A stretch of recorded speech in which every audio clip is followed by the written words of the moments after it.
Kidney के अमराज से परेशान मायूस लोगों के लिए खुशखबरी। No operation, no side effects, 100% result. R&S Unani pharmacy, first floor, Syndicate Bank, Bahadurpura X road, Hyderabad. अस्सलाम वालेकुम नाज़रीन, आइए नज़र डालते हैं देश और दुनिया के खबरनामे पर। सच न्यूज के खबरनामे में आप सबका इस्तकबाल है। आज की सबसे बड़ी खबर आ रही है, दिल्ली पुलिस ने पाकिस्तानी आतंकवादी को गिरफ्तार किया है। कई आतंकी हमलों में उसकी बड़ी साजिश रही है। दिल्ली पुलिस की स्पेशल सेल ने पाकिस्तानी आतंकवादी को गिरफ्तार किया। ये आतंकवादी त्योहारों यानी फेस्टिवल्स के दौरान दिल्ली में हमले करने की फिराक में था। पुलिस के मुताबिक उन्हें कुछ दिन पहले इनपुट मिला था कि एक पाकिस्तानी आतंकवादी अपना नाम बदलकर दिल्ली में रह रहा है। उसी इनपुट पर काम करते हुए दिल्ली पुलिस की स्पेशल सेल ने पूर्वी दिल्ली के लक्ष्मी नगर रमेश पार्क इलाके में छापा मारकर आतंकी मोहम्मद अशरफ को गिरफ्तार किया है। मोहम्मद अशरफ की निशानदेही पर दिल्ली पुलिस ने कालिंदी कुंज के पास से यमुना घाट पर बालू के नीचे से AK-47 और उसके 50 कारतूस, एक हैंड ग्रेनेड, 2 पिस्तल और उनके 60 कारतूस बरामद किए हैं। आरोपी फर्जी दस्तावेजों के आधार पर यहां पर रह रहा था। पुलिस के मुताबिक कई आतंकी हमलों में मोहम्मद अशरफ की बड़ा रोल रहा है। वहीं एक और बड़ी खबर आ रही है यूपी से, जहां पर यूपी में समाजवादी पार्टी की विजय यात्रा पर अखिलेश यादव बोले हैं कि भाजपा सरकार को हटाने का काम करेंगे। उत्तर प्रदेश में आज समाजवादी पार्टी की विजय यात्रा को हरी झंडी दिखाकर रवाना किया गया है। इस दौरान अखिलेश यादव ने कहा कि सपा जनता के बीच जाएगी। उन्होंने कहा कि सपा भाजपा सरकार को हटाने का काम करेगी और हर वर्ग में लोगों से आशीर्वाद लिया जाएगा। यात्रा के दौरान बड़ी तादाद में सपा के कार्यकर्ता जुटे हुए थे। अगली बड़ी खबर आ रही है अरविंद केजरीवाल को लेकर, जहां पर केजरीवाल ने प्रदूषण यानी पॉल्यूशन को लेकर दिल्ली वालों को गुजारिश किया है।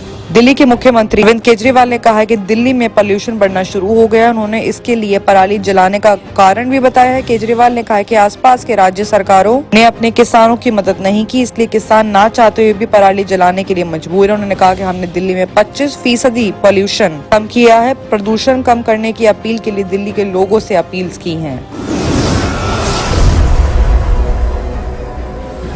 वहीं एक और बड़ी खबर आ रही है असम से, जहां पर तालिबान को सपोर्ट करने वाले 14 लोगों को जमानत मिल चुकी है। कोर्ट ने कहा है कि इन लोगों के खिलाफ कोई सबूत नहीं है। असम के स्पेशल डीजीपी सिंह ने 21 अगस्त को 14 लोगों को गिरफ्तार किया था, जबकि अगले दिन 2 और लोगों को पकड़ा गया था। सोशल मीडिया पर तालिबानी हुकूमत को सपोर्ट करने वाले असम के पकड़े गए 16 लोगों को बड़ी राहत मिली है। कोर्ट ने 14 गिरफ्तार लोगों को जमानत दे दी है। कोर्ट ने इन लोगों के खिलाफ कोई सबूत नहीं पाया है। गिरफ्तार लोगों में से एक को छोड़कर सभी को कठोर UAPA के तहत मामला दर्ज किया गया था, जिसमें जमानत मिलना बहुत मुश्किल हो जाती है। पिछले महीने 21 अगस्त को असम के अलग अलग जिलों में तालिबानी शासकों के सपोर्ट में कुछ लोगों ने सोशल मीडिया पर पोस्ट किया था, जिसके बाद मुख्यमंत्री हेमंत बिस्वा शर्मा ने पुलिस से बिना डरे और पक्षपात किए लोगों पर कार्रवाई करने के ऑर्डर जारी किए। इस पर पुलिस ने अलग अलग जगहों से 16 लोगों को गिरफ्तार किया। दरंग जिले के सिपाजार के रहने वाले IUDF के पूर्व महासचिव और जमीयत के राज्य सचिव मौलाना फजलुर करीम कासिमी को 6 अक्टूबर को गुवाहाटी न्यायालय से जमानत दे दी गई है। हाईकोर्ट के जज सुमन श्याम ने बताया कि फजलुर करीम के खिलाफ फेसबुक पोस्ट को छोड़कर कुछ भी ऐसा नहीं मिला है जिसे हम बरामद करके उस पर केस जोड़ सकें।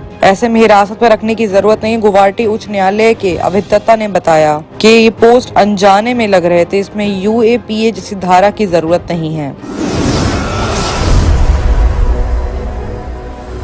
तो एक और बड़ी सनसनीखेज खबर आ रही है IGI एयरपोर्ट को लेकर, जहां पर बढ़ती भीड़ से गड़बड़ाई व्यवस्थाएं। कई पैसेंजर्स को दौड़ते हुए फ्लाइट पकड़नी पड़ी। कई की सुरक्षा कर्मियों से बहस भी हो गई। ट्यूसडे को सुबह दिल्ली के टर्मिनल 3 पर सुरक्षा जांच के लिए बहुत लंबी कतारें देखी गई। सुरक्षा जांच पूरे करने के 1 घंटे तक का वक्त लग गया। कोरोना की 2 लहरों, लंबे लॉकडाउन झेलने के बाद लोग अब खूब ट्रैवल कर रहे हैं, पर शायद पूरी तरह से सबको फैसिलिटीज नहीं मिल पा रही हैं। हवाई अड्डों पर लंबी कतारें लग रही हैं। ट्यूसडे सुबह दिल्ली के T3 पर इतनी लंबी कतारें हुई कि कुछ लोगों को भागकर अपनी फ्लाइट पकड़नी पड़ी। इस दौरान जिनका बोर्डिंग का वक्त हो रहा था, उनकी बेचैनी बढ़ने के साथ साथ फोर्सेस सिक्योरिटी से बहस भी हो रही थी।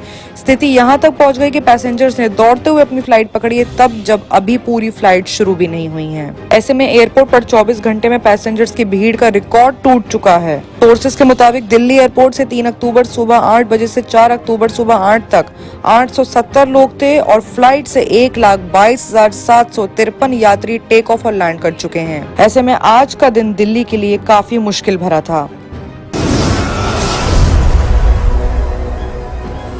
और आइए अब बात करते हैं इंटरनेशनल खबरों की, जहां पे सबसे बड़ी खबर आ रही है अफगान राष्ट्रपति के सिक्योरिटी चीफ के दावे को लेकर।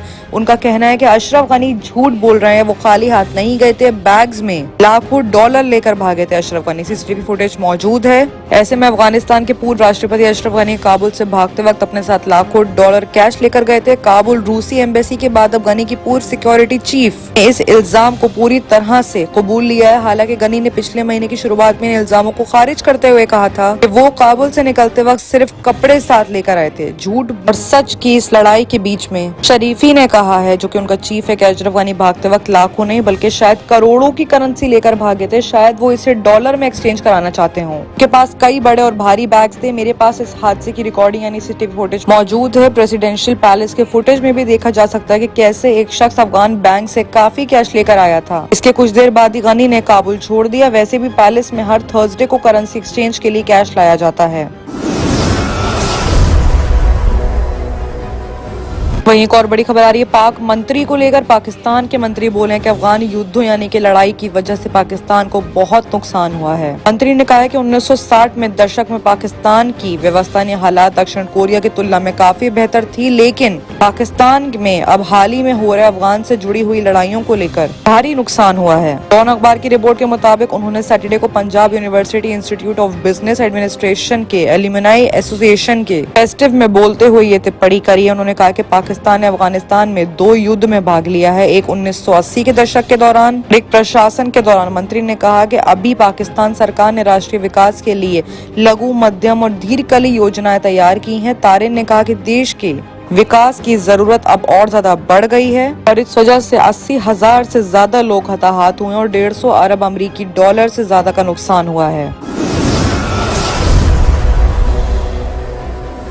एक और बड़ी खबर आ रही है इजराइल को लेकर, जहां पर इजराइल ने अपने ड्रोन से पूरे शहर में, पूरे देश में ताल मचा दिया। इजरायली ड्रोन ने आइसक्रीम और बियर परोसी हैं। लाखों ड्रोन विमान बनाने में महारत रखने वाले इजराइल ने एक और कारनामा कर दिखाया। इजराइल के तेल अवीव शहर में मंडे को दर्जनों ड्रोन आसमान से उड़ते दिखाई दिए। इन ड्रोन विमानों ने पूरे शहर में आइसक्रीम, बियर और सुशी पहुंचाई। इजराइल के एक सरकारी कार्यक्रम यानी प्रोग्राम राष्ट्रीय ड्रोन से पहले ऐसी दुनिया की तैयारी के लिए शुरुआत हो रही है, जिसमें भीड़ भाड़ वाली शहर की सड़कों का दबाव कम करने के लिए ड्रोन की मदद से बड़े पैमाने पर मदद की जाएगी। बाकी की तमाम खबरों के लिए देखते रहिए सच न्यूज।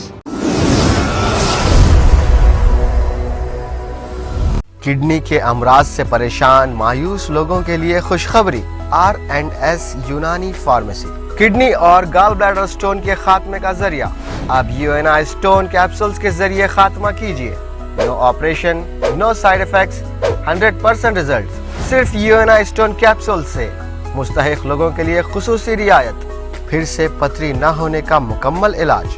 दर्द, कॉन्स्टिपेशन और पुराने कब्ज से निजात पाइए। आज ही तशरीफ लाएं। R&S Unani pharmacy, first floor, Syndicate Bank, Bahadurpura X road, Hyderabad. Contact 9703 939 436 9063 383760।